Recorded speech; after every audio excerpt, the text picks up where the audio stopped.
Until they were. Well, the Dream Vortex pages? Sure. Yeah, the first concepts of those, it's like, I drew them all out, and it was like, those suck. And I tossed them in the trash, And then I went, no, that's not really a complete enough destruction of those. They have to be completely destroyed so I can't go back and attempt to redo them again. They have to be gone forever as ash. As I hear you all wince and gasp, let me tell you, I work with a number of artists, and they all Sam did Keith this. does this all the time. Sam Keith does it. I had an artist out here from Brazil earlier this year, and we went out to Ocean Beach and burned a bunch of his paintings, because that's what he needed to do. Expiation by fire is very therapeutic. But, it just releases that energy. Yep. You can say it's an almost shamanistic process. Also frees the piece from ever being in the world. Well, it remains a virtual piece at that point, should I say. But those kind of things actually tie into shamanistic thinking and synchronicity, and to a certain extent, that was very much behind the way I approached the Sandman as well. It's one of the reasons why he has that great mop of hair. I was thinking of Japanese lion dancers, for example, because I wanted it to be almost like this shaman's headdress of hair.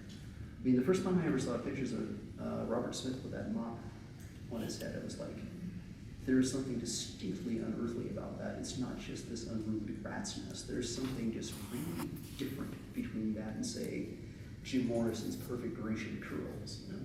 It's like, that's very sexy, but there's something about it that's almost expected in its classicism. And I wanted to do something that really was like a broken window pane. Something that was like,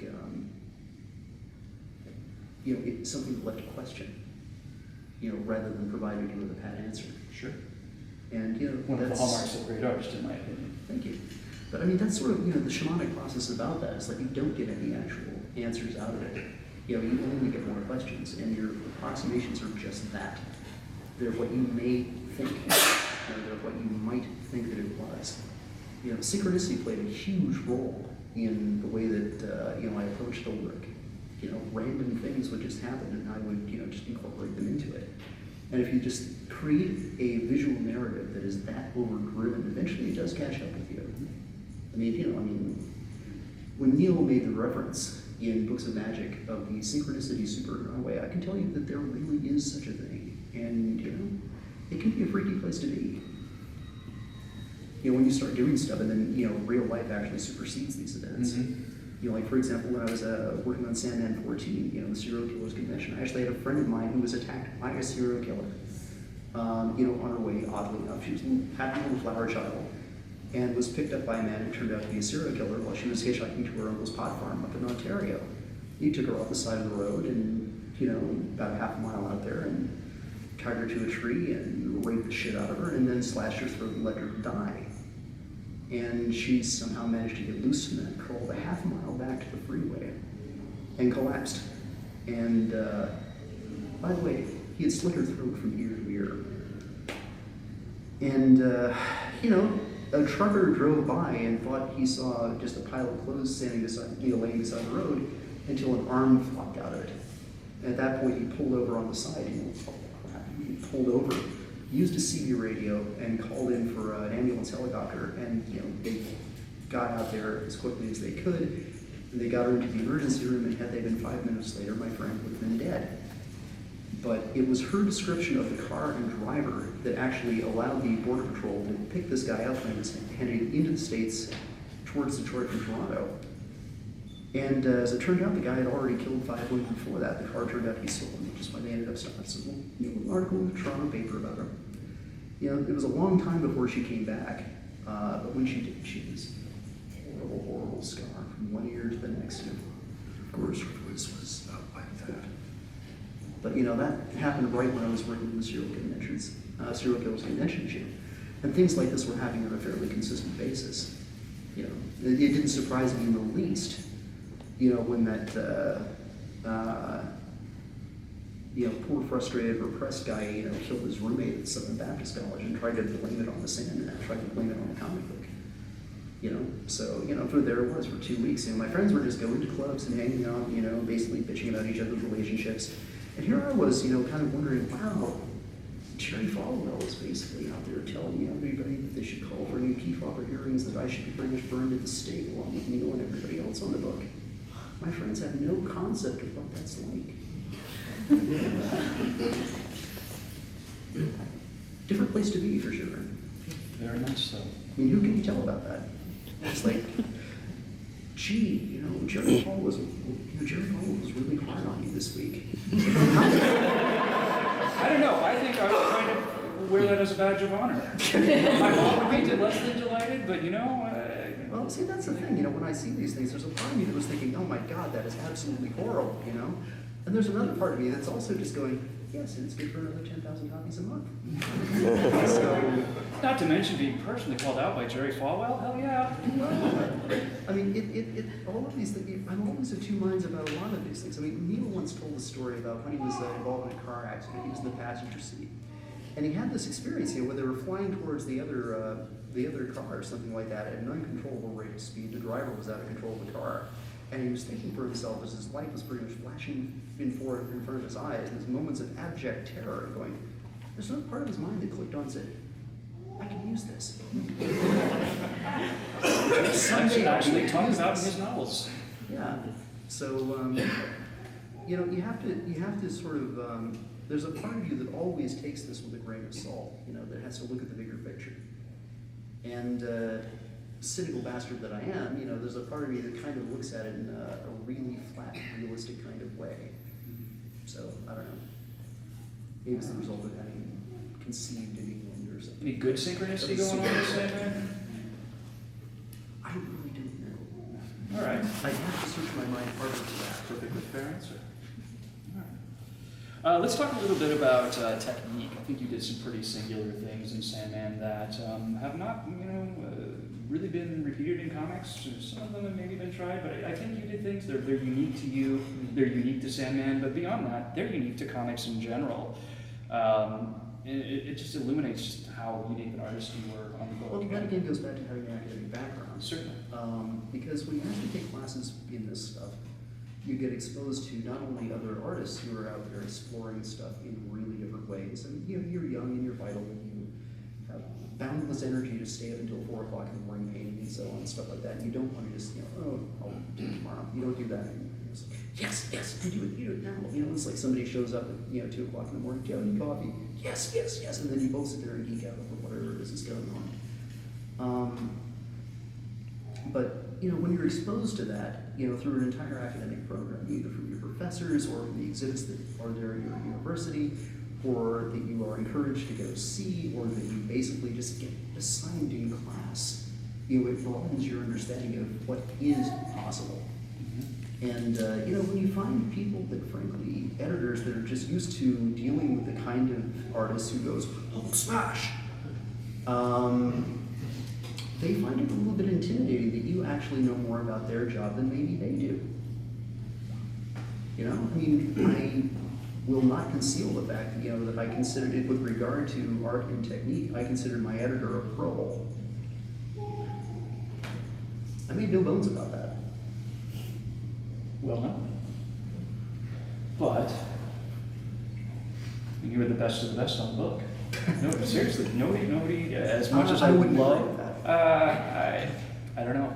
I think for a lot of people, you're the quintessential. It had a pretty amazing run of artists. It did, but I think you're the quintessential Sandman guy. You're responsible for the look of 5 of the Endless. There's just something that you did with it that was distinctly unique to you, but it was distinctly correct for Sandman as well.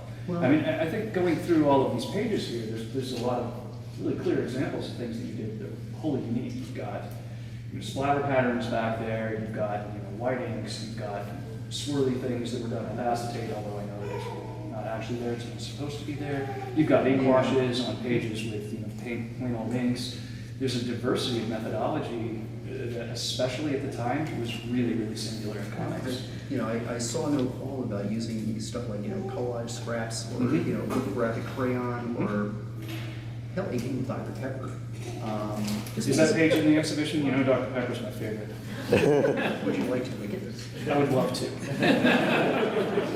There is that whole cult of art liquors out there. It is a fetish, after all. That's true, actually. I know. It's a freaky but true thing. There are people who would like to lick Van Gogh paintings. I know. Who wants to go lick some paintings? It's like licking toads, only it's less interesting. But potentially more powerful. Well, it's the lead. Oh, God. What do I know? I'm not exactly sure if I can really agree with that. I mean, again, because everybody's work on the book was so very, very different. I mean, the classic thing, and we talked about this a little bit this afternoon, that most of the really great writers, if they're worthy of being called that, will say, in interview, that they only give the barest minimum of detail for their characters and their backgrounds, and they allow the reader to actually create the rest of that scene, the rest of that world, dialogue, whatever, entirely from their own imaginations. It encourages them to be involved with it. And Neil did his best to do that with the work. And I tried my best in my own particular way by using some reality as a basis and then taking it completely out of that, like creating a kind of gunspell that people could sort of superimpose themselves on. Sure. But I don't think I did as successfully as some of the other owners. I think Jill Thompson did that wonderfully. I think Alex Stevens did it possibly best of all. I'm a huge Alex Stevens fan. And I really wish that he could have done a whole story arc of Sandman. That would have been probably Alex the greatest Stevens ever. was incredible. Muth did that, with the Zen paintings. Very, very loose, and there's just enough detail there that, you fill the rest of it in yourself. Mark Hempel did a beautiful, beautiful job with that. And he's like one of my favorite artists on the book because his work. I mean, Hempel. If you're not familiar with Hempel's other work, he's capable of full-on industrial strength realism if he feels like it. He's a very talented painter. And if you saw some of his work in Epic and the occasional thing that would turn up in heavy metal back in those days, he's very, very talented. But he did this very, very cartoony, very almost symbolic Sandman that really allowed the readers to kind of create that story, that narrative entirely in their own minds. It was beautiful, And Mike Zilli is so wonderfully diaphanous in his work. It's just almost ghostly. Especially his pencils. Certainly Sam's work was great. Because Sam, there's a part of it that's highly influenced by the likes of Gahan Wilson. And if you've ever seen Gahan Wilson's cartoons, I mean, they're in no way real, but they're always very funny in a dark sort of way. Ron Sorrell, another nice example of exactly that sort of thinking. It doesn't have to look real so long as you get it. I think the idea of concretizing the work, being too specific with it is an error. So, No style that. Well, in my case, I try to do a lot of things graphically, rather than more realistically. I mean, when I did things realistically, I enjoyed them, and I approached them in a very classical manner. But, again, going back to some of the broader artistic influences on the work, there's traces of everything from punk posters, Art Shantery's posters for the Seattle punk scene. I always try to open up a certain amount of space for the synchronistic to happen, which is something I actually picked up from the Surrealists and from the Dadaists before that. I'm a huge, huge Albert Chiari fan. One of the biggest things that influenced me on this in the process of doing the work was actually Artaud's work on Balinese theater. Things like the theater, the book The Theater of Cruelty, which actually starts off with this wonderful description of a dream that a nightmare of the plague that was actually experienced by the mayor of the town of Marseille back in the mid-1600s. He said the time of the plague is the time of the strange sun that makes all dreams. Anyway, onward. He dreamt of this plague coming to the town, and the next day the ship docked, and he absolutely forbade anyone on the ship to set foot on land, and the grandees of the town, the merchants, everybody threatened a small revolution. He basically called in troops and suppressed this and said no. He was absolutely certain, for some reason, that he should not let that ship dock. And sure enough, within 24 hours, everybody on the ship was dead of the plague, and he had averted a major catastrophe. This is the little tale that Artaud uses to start this off. And he basically goes on eventually to explore the idea of the actor and the audience. What is the action and what is created by the audience, the synergy between the two. And he found, he went to Balinese theater for that. Because in Balinese theater, for example, there is no actor, there is no audience. The community itself completely creates the music, they create the costumes, they create the performance.